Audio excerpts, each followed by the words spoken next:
हरे कृष्णा। आप सभी के दिन शुभ हो। आज 6 फरवरी दिन शुक्रवार है। आज फागुन मास कृष्ण पक्ष के पंचमी तिथि है और ब्रह्म मुहूर्त प्रातः 5:21 से सुबह 6:14 तक रहने वाला है। आज के सूर्य उदय सुबह 7:06 पर होगी और सूर्य अस्त शाम 6:04 पर होगा। आज के पंचांग अभिजीत मुहूर्त दोपहर 12:13 से दोपहर 12:57 तक रहेगा। किसी भी शुभ कार्य के लिए इस दिन श्रेष्ठ दिन माना गया है। इस वीडियो में आप सुनेंगे फागुन मास महात्म्य के अध्याय 5।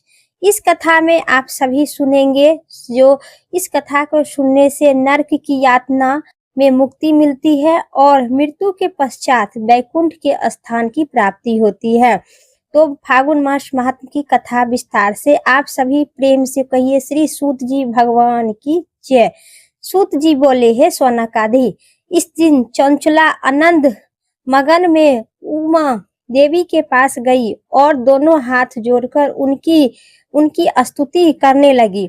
चंचला बोली कि हे गिरजा नंदिनी स्वरूपा, हे संकट माता उमा, आप सभी मनुष्य एवं देवता द्वारा पूजनीय तथा समस्त को सुखों को देने वाली है। आप शुभ प्रिय है, आप ही सर्वगुण और निगुण है। हे माँ, हे आप ही सच्चिदानंदन स्वरूपी प्रिय है, आप ही प्रकृति के पोषण है। हे माता, आप ही संसार की सृष्टि पालन और सह करने वाली है।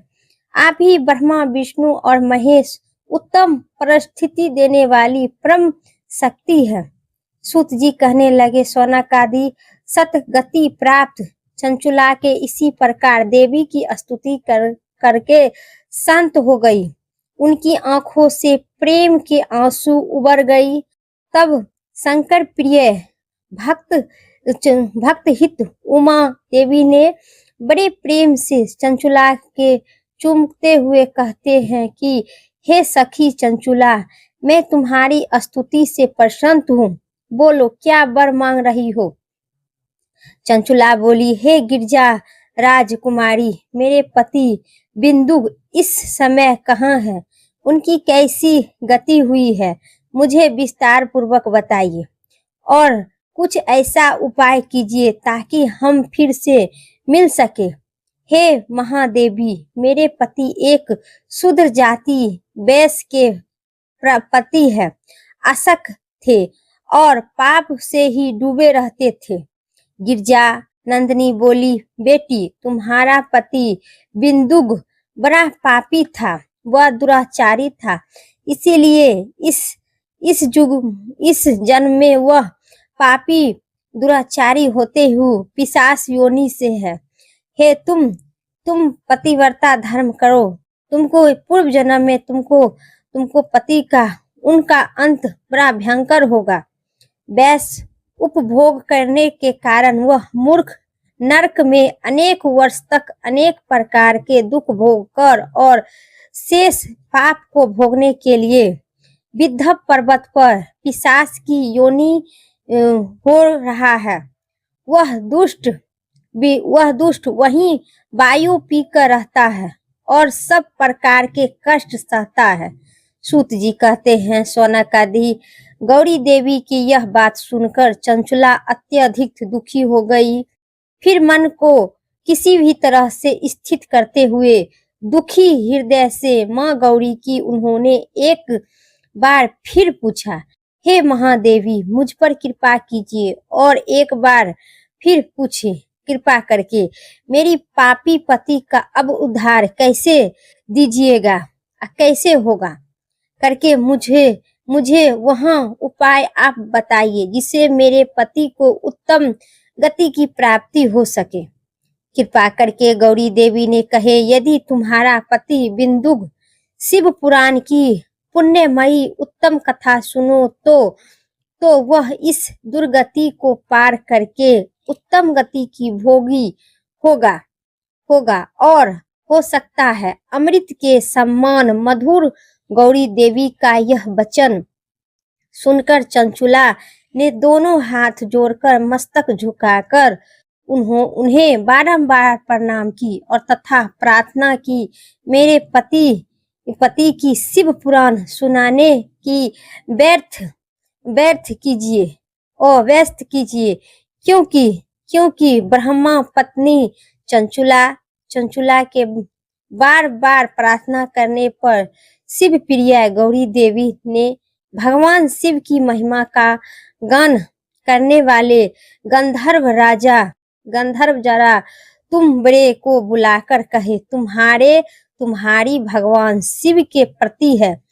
तुम मेरे मन की सभी बातों जानकर मेरे कार्य को सिद्ध करते हुए तुम मेरी इस सखी के साथ विंध्य पर्वत पर जाओ। वहां एक महाघोर और भयंकर पिशाच रहता है। पूर्व जन्म में वह पिशाच बिंदु नाम का ब्राह्मण था। मेरी इस सखी चंचुला की पति है। वह बैराग न गर्मी हो चुका है। तुम वह पर्वत पर जाकर और शिव पुराण की कथा सुनाओ, जो इसको सतगति की प्राप्ति और उत्तम पद की प्राप्ति होगा। श्री महागौरी उसी प्रकार उसको कहकर उन्होंने स्नान, संध्या इत्यादि नित्य कर्म छोड़ दिया और क्रोध से कारण उनकी बुद्धि भ्रष्ट हो गया। दुष्जनों से उनकी मित्रता तथा सज्जनों से दोस्त बढ़ गया और अस्त्र शस्त्र से हिंसा करता, लोग के सताता और उनके घरों में आग लगाता था। चंडालों से दोस्ती करता था, रोज वैश्य के पास जाता था। पत्नी की हत्या कर दुष्ट लोगों के दोस्ती कर उन्होंने संपर्क में रहता था। वह मृत्यु के पश्चात दुराचारी में फंस गया। मृत्यु के बाद पिशाच के भोग स्थान यमपुर में गया। वहां घोर नरक को सह कर इस समय यहाँ ले गया है। वहां घोर नरक गिरकर विंध्य पर्वत पर पिशाच बनकर वहां पर रहता है और पापों का फल भोग रहा है। तुम उनके सामने अपरम पुण्यमयी पापों को नाश करने वाली शिव पुराण की दिव्य कथा का प्रवचन करो। इस कथा को सुनने से उनका हृदय सभी पापों से मुक्त होकर शुद्ध हो जाएगा और वह प्रेत योनि से मुक्त हो जाएगा। दुर्गति से मुक्ति हो जाने पर उनका विंदगत नाम का पिशाच को विमान पर बैठाकर तुम भगवान शिव के पास ले आना। सूत जी कहते हैं, सौनकादि माँ उमा इस आदेश पाकर गंधराज बुलंद को संपंग पूर्वक अपने भाग की सहंसा करते हुए चंचुला के साथ लेकर विमान से पिशाच के निवास स्थान विंध्य पर्वत पर गया। वहां पहुंचकर उन्होंने विकराल आकृति वाले पिशाच को देखा। उनका शरीर विशाल था, उनकी ठोली बोली थी। वह सभी हंसता था, कभी रोता था, कभी उछलता था। महापापी बुलंदों को ने बिंदु को नाम को पिशाच से बांध लिया। उनके प्रश्न से बिंदु परम उत्तम शिव पुराण की अमृत कथा का गुणगान करने लगा।